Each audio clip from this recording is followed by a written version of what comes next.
নাম জানুকমা খাতুন। মই কুমলীয়া এম.ই. স্কুল এৰ ৮ম শ্ৰেণীৰ ছাত্ৰী। আজি আমি পুৰণি আৰু পেলনীয়া কাপোৰৰ পুনৰ ব্যৱহাৰৰ বিষয়ে ক'ব ওলাইছোঁ। বিদ্যালয় এখনৰ চক আৰু ডাষ্টাৰ হৈছে অতি প্ৰয়োজনীয় আহিলা। এই আহিলা দুবিধৰ অবিহনে পাঠদান কৰাটো অলপ অসুবিধাৰ সৃষ্টি হয়।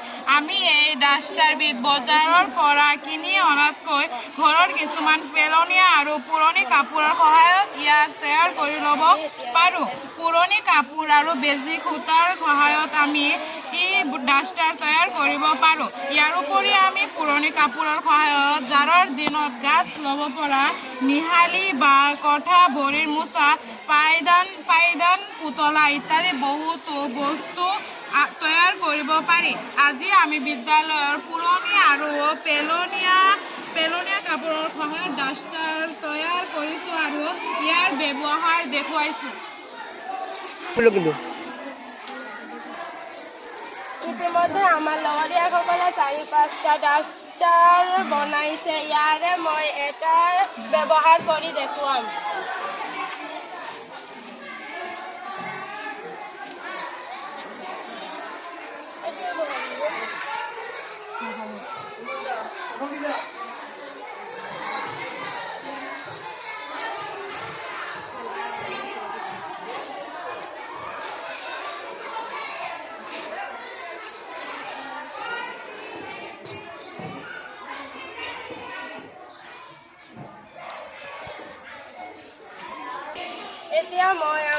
এতিয়া আমি আমাৰ স্কুলৰ নাম লিখিছোঁ।